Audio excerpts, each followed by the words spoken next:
जय बोलो देवादिदेव 1008 श्री भगवान महावीर स्वामी की जय जय जय। अहिंसा परमो धर्म की जय जय जय। परम पूज आचार्य गुरुवर श्री विद्यासागर जी महाराज की जय जय जय। आचार्य श्री समय सागर जी महाराज की, मुनि श्री प्रमाण सागर जी महाराज की, मनोग मुनि संघ की। नमोस्तु गुरुवर, नमोस्तु नमोस्तु। भगवान ने जन्म लिया, जीवन का क्रम आगे बढ़ गया और प्रभु अपने जन्म को सार्थक बनाने के मार्ग पर निकलने वाले हैं। आज दीक्षा कल्याणक है। मध्याह्न में हम राग से वैराग्य के ओर की पूरी गाथा सुनेंगे, पूरा दृश्य अपनी ही आंखों से देखेंगे। भगवान ने जन्म लिया, अपने जीवन को सार्थक बनाया। आज हमें अपने जीवन को सार्थकता प्रदान करने वाले सूत्रों पर चर्चा करना है। कल मैंने कहा था, भगवान बनाया नहीं जाता, भगवान बना जाता है। भगवान भगवान बने हैं अपनी साधना के बल पर। उन्होंने हमें भी मार्ग दिखाया है संयम साधना का, ऐसा मार्ग जो हमारे सिद्धि का मार्ग प्रशस्त करता है, अपितु हमें सिद्धि के शिखर तक पहुंचाता है। जीवन को जब तक हम भीतर से नहीं बदलते, तब तक हमारा जन्म सार्थक नहीं होता। हमने पार्थिव रूप से जन्म ले लिया, देह धारण कर लिया, ये शरीर का जन्म है। पर शरीर के जन्म मात्र से हमारे जीवन की सार्थकता नहीं है। ये जन्म तो हो गया, इस जन्म के साथ हमारे भीतर संस्कारों का जन्म होना चाहिए। हमारे अंदर सम्यक्त्व का जन्म होना चाहिए। हमारे भीतर संयम का जन्म होना चाहिए। हमारे अंदर साधना का जन्म होना चाहिए।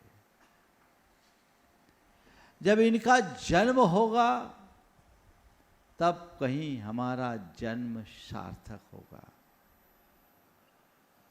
आज 4 बातें आप सबसे करना चाहूँगा। संकल्प, संयम, साधना और सिद्धि। हमारी संपूर्ण जीवन यात्रा संकल्प से सिद्धि तक की यात्रा है। मन में दृढ़ संकल्प चाहिए। आप लोगों के मन में भावनाएं तो कई बार आती है, और प्रायः इस तरह के धार्मिक समारोहों में तो बार बार उभरती है कि अब हमें कल्याण के रास्ते पर चलना है, अब हमें अपने आप को बदलना है, अब हमें अपनी दिशा मोड़नी है। ये भाव तो आते हैं ना। आते क्या है, आते ही रहते हैं। लेकिन क्या होता है,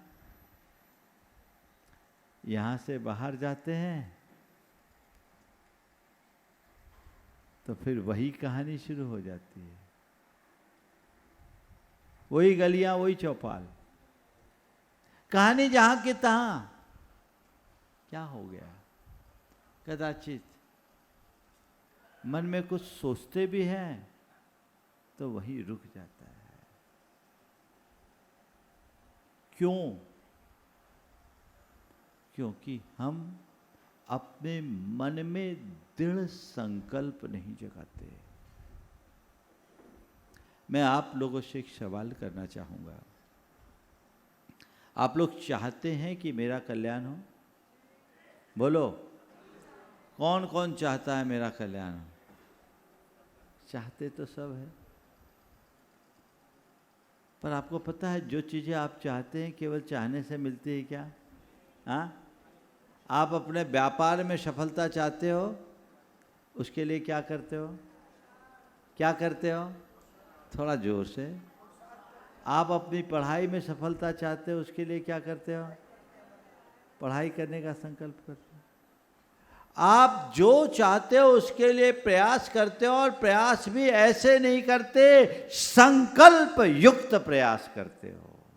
करते हो, मुझे ये करना है ना? करना है नहीं, करना ही है, और करना ही नहीं है, करके रहना है। ये हमारे अंदर के संकल्प की अभिव्यक्ति है। कल्याण करना है, करना है। अपनी मनोदशा को पलट करके देखना।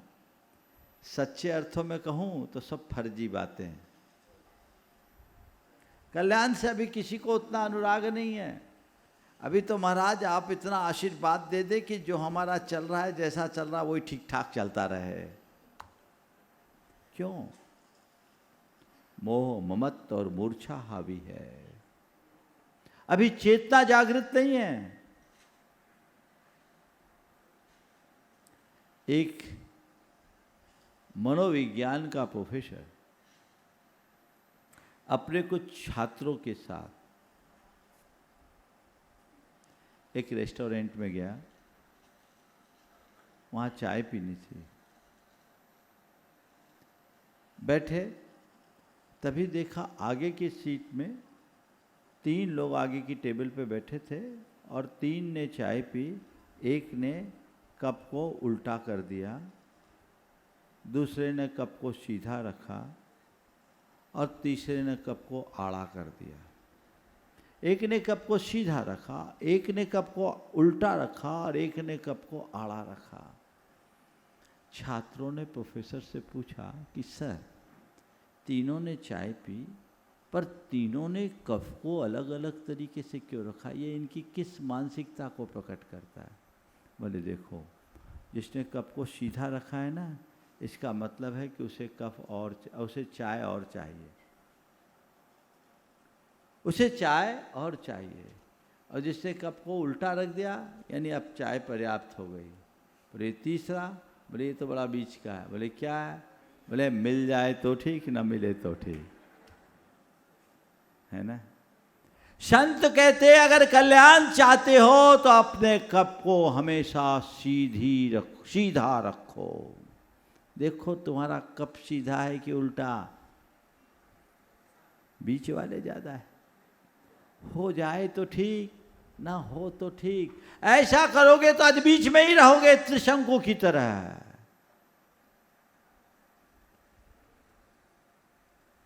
जीवन के कल्याण के लिए संकल्प चाहिए। मुझे कल्याण करना है, इस इच्छा मात्र से कल्याण नहीं होगा। मुझे अपने नरभाव को सार्थक बनाना है, ऐसा संकल्प चाहिए। और संकल्प भी लचीला नहीं, दृढ़ संकल्प, वज्र संकल्प। करना है नहीं, करके ही रहना है। संकल्प कैसा है अपना देखो। कल्याण करना है। मुझे एक बार एक ने कहा, महाराज जी आपके साथ बहुत सारे लोग थे, वे पीछे रह गए, आप कैसे निकल गए? और बहुत से ऐसे लड़के थे जो मुझसे आगे थे, आज वो बाल बच्चे पाल रहे, मैं यहाँ हूँ। मुझसे एक बार पूछा उन्हीं में से कि वो सब रह गए, आप कैसे निकल गए? तो मैंने कहा बस वो रह गए क्योंकि वो सोचते रहे, और मैं निकल गया क्योंकि मैंने ठान लिया, मैंने संकल्पित कर लिया अपने आप को। सर्व संकल्प वशात भवतिर्लघुर भवतिर्वा महान। सर्वम सर्वकल्प वशात भवति, संकल्प में ही शक्ति है, संकल्प में ही सिद्धि है। संकल्प सर्व सिद्धियों का आधार है। संकल्प में वो ताकत है जो वादियों में भी गुलाब खोल दे, खिला दे, और पाताल से भी पानी निकाल ले। मन में संकल्प जगाइए कल्याण का।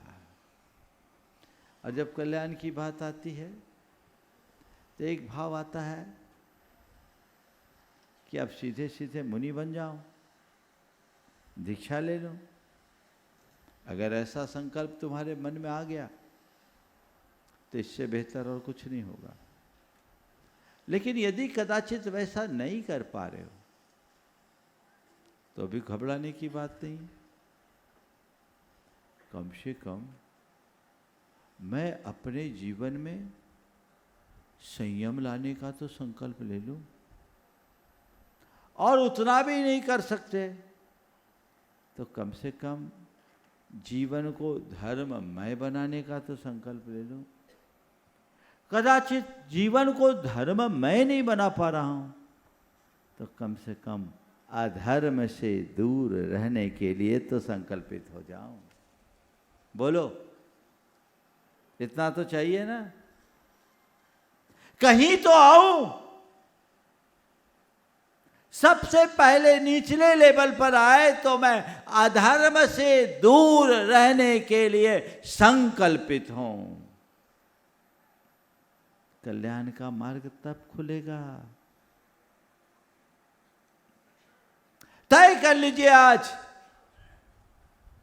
कि मैं अपने जीवन में अधर्म को प्रवेश नहीं दूंगा। मुझे लगता है अधर्म के बारे में बताने की जरूरत नहीं है। धर्म के बारे में तो फिर भी आपको कम ज्ञान हो, लेकिन अधर्म में तो रचे पचे हो। संकल्प ले लीजिए कि आज से अब इस पंचकल्याणक में मैं संकल्पित होता हूं अधर्म से दूर रहने के लिए। पूरी तरह उनको अलविदा। क्यों? क्योंकि मुझे कल्याण करना है, मुझे अपना कल्याण करना है। जीवन की कहानी कब खत्म हो जाएगी पता नहीं। मेरे द्वारा जोड़ा गया सब कुछ धरा रह जाएगा। मेरा अपना पुण्य पाप ही मेरे साथ जाएगा। ये विश्वास है कि नहीं? तो बोलो, अधर्म के आचरण से कभी कल्याण होगा क्या? बोलो। तो उसको ब्रेक कौन लगाएगा? कौन लगाएगा? तुम नहीं लगाओगे, तुम्हारा संकल्प लगाएगा। लाइन खींच लीजिए कि अब अधर्म की तरफ तो मुझे सोचना भी नहीं है, झांकना भी नहीं है। ये शुरुआत। एकदम अपने आप को बांध दीजिए संकल्प। फिर धीरे धीरे धीरे जीवन को धर्ममय बनाने का भाव जगाइए। फिर जीवन को आप तब त्यागमय बनाइए, जिसकी चर्चा आज मैं ध्यान में करूंगा। संकल्प बहुत बड़ी ताकत देता है, और मनुष्य के मन में संकल्प आता है, जगता है, तो उसके जीवन में स्वाभाविक रूप से संयम प्रकट हो जाता है। जिसके जीवन में संयम आता है उसका ही जीवन साधनामय बनता है, और जिसका जीवन साधनामय बनता है उसके जीवन में ही सिद्धि होती है। एक छोटा सा संकल्प जीवन में बहुत बड़ा बदलाव ला देता है। आज एक सज्जन आए अभी दिल्ली से एनसी जैन के साथ, है क्या उपस्थित? अभी पिछली बार आए थे, मामला गड़बड़ था। मैंने उन्हें प्रेरित किया, वो व्यक्ति संकल्पित होकर गया। आज आकर के बताया तो मुझे भी बड़ा आनंद आया। पूरा जीवन ही बदल गया, आमूल चूल परिवर्तन। बोला सारा अधर्म छूट गया, जीवन धर्ममय हो गया।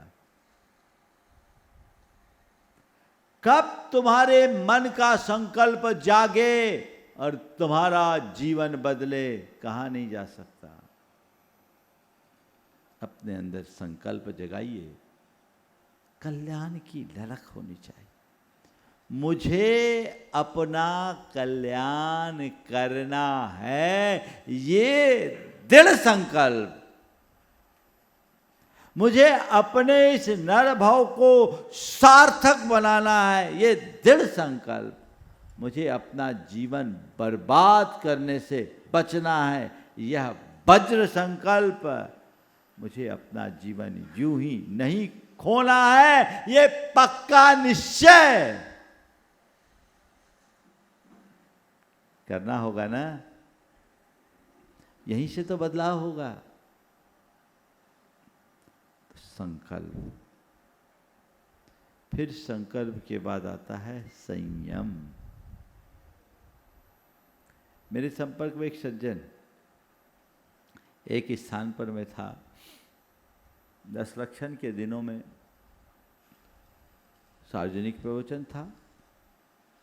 मैंने उन्हें उसी समय देखा, सबसे आगे बैठते, एक अलग सी पर्सनालिटी, और मेरे वचनों को बहुत गंभीरता से सुनते थे। पर्यूषण पूरा हुआ, वहाँ 10 दिन के जितने लोगों ने उपवास किए उनकी सामूहिक पारना थी। शोभा यात्रा निकली, फिर पारना होनी थी। सुबह से वो भी उपवास वालों के लाइन में थे। मेरा उनसे कोई परिचय नहीं था और न कोई बात हुई थी। पहली बार मैंने उसको सभा में देखा और 10 दिन समय से पूर्व आते। मैंने पूछा, आपने भी उपवास किया? बोले, जी महाराज, पहली बार प्रयास किया है। आपके आशीर्वाद से मेरे 10 उपवास निर्जला सानंद संपन्न हो गए। ठीक है, आशीर्वाद दिया, पारना हो गई। पारना के बाद दोपहर में मैं सामायिक से उठा और वो मेरे दरवाजे पे थे। जब से मैं सामायिक करके बाहर निकला, वापस लौटा, व्यक्ति आया और मेरे चरणों में सिर रख करके फूट फूट कर रोना शुरू कर दिया। मेरे चरण गीले हो गए। 2-3 मिनट लग गया उस व्यक्ति को शामान होने में। मैंने पूछा, क्या बात है, आज इतने भाव विवल क्यों? बोले, महाराज जी, आपके चरणों में आभार प्रकट करने के लिए आया हूँ और एक प्रार्थना लेकर आया हूँ कि मेरा उद्धार करे। क्या हुआ? बोले, महाराज, वो एक रेलवे की कंपनी में प्रोजेक्ट मैनेजर थे, इंजीनियर थे।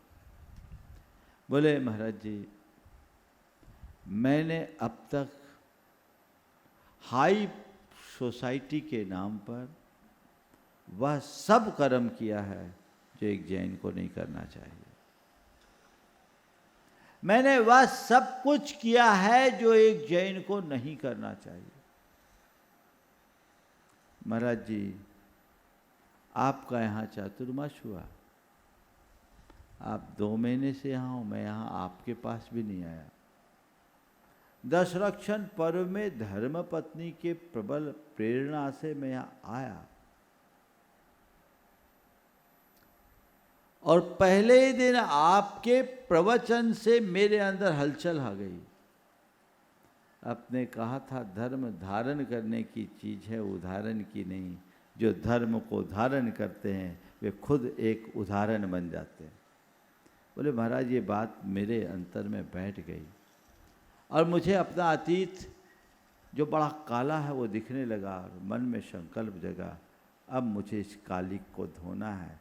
और महाराज, मैंने पहले ही दिन तय कर लिया कि 10 दिन का उपवास करना है। महाराज, आपके आशीर्वाद से 10 दिन के निर्जल उपवास किए। आप आशीर्वाद दीजिए, मैं अपनी समस्त बुराइयों को आपके चरणों में छोड़ता हूँ, आप मेरा मार्ग प्रशस्त कीजिए। मैंने देखा है आदमी बहुत भींगा हुआ है, इससे ज़्यादा उपदेश की जरूरत नहीं। मैंने मात्र उस व्यक्ति को इतना ही कहा, सुबह का भूला, शाम को घर लौट आए तो भूला नहीं कहता। जो हो गया उसे भूल जाओ, आगे का बदलाव लाओ। उस आदमी में आमूलचूल परिवर्तन हो गया। नौकरी के काल में भी उसने अपना 2 बार भोजन का नियम ले लिया, रात्रि में 4 प्रकार के आहार का त्याग कर दिया, और एक दिन शास्त्र पढ़ लिया कि सड़क का चला भोजन नहीं करना चाहिए, तो सुबह 7 बजे भोजन करके निकलता अपनी साइट पर, और जब लौट करके आए शाम के पहले तो भोजन नहीं तो एक ही वक्त भोजन। उस आदमी में इतना बड़ा बदलाव आया, आज वो मुनि महाराज है।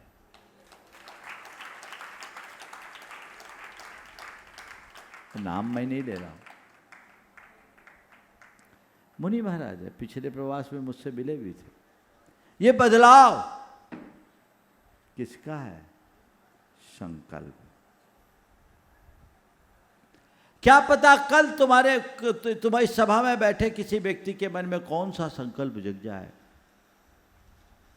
और वह संकल्प उसके जीवन को बदल डाले। जगाइए अपने आप को और धीरे धीरे संयम का रास्ता अपनाइए। संयम है क्या? अपने भाव और बर्ताव पर नियंत्रण, अपनी वृत्तियों पर नियंत्रण, अपने आचरण पर अंकुश, अपने विचारों पर लगाम। आचरण की पवित्रता और विचारों के पर संयम, विचारों पर लगाम, यही संयम की पहली पहचान है। मुझे संयम रखना है। अपने क्रोध पर संयम, अपने लालच पर संयम, अपने अभिमान पर संयम, अपने मन के कपट मायाचारी पर संयम। ये संयम मेरे जीवन को निखारने वाला है, क्योंकि काम क्रोध लोभ मोह की भावनाएं मेरा पतन कराती है, मुझे दुखी बनाती है। ये संयम अपने अंतरंग में विकसित होना चाहिए। उसके लिए सतत जागरूक होने की जरूरत है। ओम। उसके लिए सतत जागरूक होने की जरूरत है। हम अपना जीवन संयममय बनाएं, अपने आप पर अंकुश रखें, एक अभ्यास बनाएं। बोलो, किसी व्यक्ति ने आपको कोई अपशब्द कह दिया, उस समय आपकी क्या स्थिति होगी? उसकी बात वो सुनकर प्रतिक्रिया करना, उसे 4 बातें सुनाना, या मन में संयम रखकर उसे नज़रअंदाज करना? कौन सा काम आपके लिए सरल है, पहले वाला या बाद वाला? बोलो, सरल कौन सा काम है? प्रतिक्रिया देना ना, ये सरल है। तो अब एकदम तय कर लो, कोई कुछ बोले तो नज़रअंदाज कर देना, और पूनम जी को बोल के टेस्ट कर लेना भाई। नज़रअंदाज करना सीखिए। कोई कुछ बोले तो नज़रअंदाज करे। आज के समय में प्रतिक्रिया करना बहुत सरल है, पर संयम रखना बहुत कठिन है। पर संत कहते हैं प्रतिक्रिया करने वालों की हार होती है, संयम रखने पर जीवन में जीत होती है। हमें जीतना है, हारना तय करो। कैसे होगा ये संयम? दृष्टिकोण के परिवर्तन से जीवन में परिवर्तन आता है। किसी ने आपसे कुछ कहा, साधारण व्यक्ति, उसने मुझे ऐसा कह दिया, उसने मुझे अपमानित कर दिया, उसने मेरे इंसल्ट कर दी, उसने मेरी छवि बिगाड़ दी। क्यों? क्योंकि हमने अपनी इस काल्पनिक छवि को ही अपना मान रखा है। अभी आध्यात्मिक दृष्टि नहीं है। हमारे मुख से जो प्रतिक्रिया होगी वो सामने वाले के ऊपर आरोपजनक होगी, आरोप प्रेरित होगी। लेकिन यदि हमारे अंदर आध्यात्मिक दृष्टि हो, ठीक है, मुझे क्या बोला, मैं तो शब्दों से जाने योग्य ही नहीं हूँ। मैं तो अजर अमर अविनाशी आत्मा हूँ, अमूर्त हूँ। मुझे शब्दों से कहा ही नहीं जा सकता, अशब्द हूँ। कह दिया ठीक है, कह दिया, क्या फर्क पड़ता है। और ये कहा नहीं है, कर्मोदय था, मैंने, मेरे लिए वो कर्म निर्जरा का निमित्त बना है। बोलो, ऐसा दृष्टिकोण आते ही मन में सहजता बनी रहेगी कि नहीं? ये संयम है। प्राय जब हम संयम की बात करते हैं तो केवल खाने पीने की प्रवृत्ति पर संयम हमारा रुक जाता है। एक बार खाना, 2 बार खाना, रात में नहीं खाना, ये नहीं खाना, वो नहीं खाना, ये संयम, निश्चित संयम। लेकिन संयम का अर्थ केवल खान पान तक सीमित नहीं है। संयम को व्यापक संदर्भ में देखिए। संयम का मतलब अपने वाणी पर संयम, अपने व्यवहार में संयम, अपने विचारों में संयम, तीनों स्तर पर संयम। बोलो, बोलते समय कुछ सोचते हो? महाराज उतनी फुर्सत कहाँ, हम तो बोल देते, बाद में सोचते जो होना है सो हो जाए। कमी। बोलने से पहले नियंत्रण रखो वचनों पर। वचनों का संयम बहुत जरूरी है, क्योंकि वाचिक असंयम भी हिंसा है। एक छोटा सा दुर्वचन महान अनर्थ कर देता है। तो बोलने से पहले मनुष्य को सोचना चाहिए, मैं क्या बोल रहा हूं, किससे बोल रहा हूं, किस संदर्भ में बोल रहा हूं। ऐसा बोलो कि सामने वाले का मन आनंद से भर जाए। ऐसा मत बोलो जिससे उसका मन क्षुब्ध हो। अभ्यास बनाओ, मुझे अपने वचनों पर संयम रखना है, क्योंकि मुझे अपना कल्याण करना है। मेरे वचनों के स्तर का असंयम मुझे वाचिक हिंसा का भागीदार बनाता है। मुझे अपने व्यवहार में संयम रखना है। मेरा व्यवहार विनम्र और शालीन हो। मैं किसी से भी मिलूं तो उस व्यक्ति को मुझसे मिलने के बाद प्रसन्नता की अनुभूति हो, उसे किसी प्रकार का कष्ट ना हो, वो आनंद से भर जाए, हर व्यक्ति के हृदय में स्थान बना सकूं। कटु व्यवहार किसी के साथ ना हो, रुक्ष व्यवहार, रूखा व्यवहार किसी के साथ ना हो, उग्र व्यवहार किसी के साथ ना हो। ये तो हमें ध्यान रखना है। कटु, रुक्ष, उग्र व्यवहार की जगह सौम्य व्यवहार हो। कोई आपसे मिले और आप उसे तीखा जवाब दे दो तो कौन सा व्यवहार हुआ? कटु व्यवहार। कोई आए, आपने उसे इग्नोर कर दिया, रुक्ष व्यवहार। और कोई आया, आप उस पर बरस पड़े, उग्र व्यवहार। और कोई आए, मुस्कुराकर उसका स्वागत करे, सौम्य व्यवहार।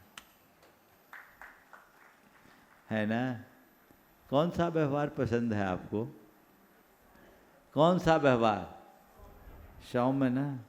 तो आपको ही नहीं, सबको भी तो सौम्य व्यवहार ही पसंद है।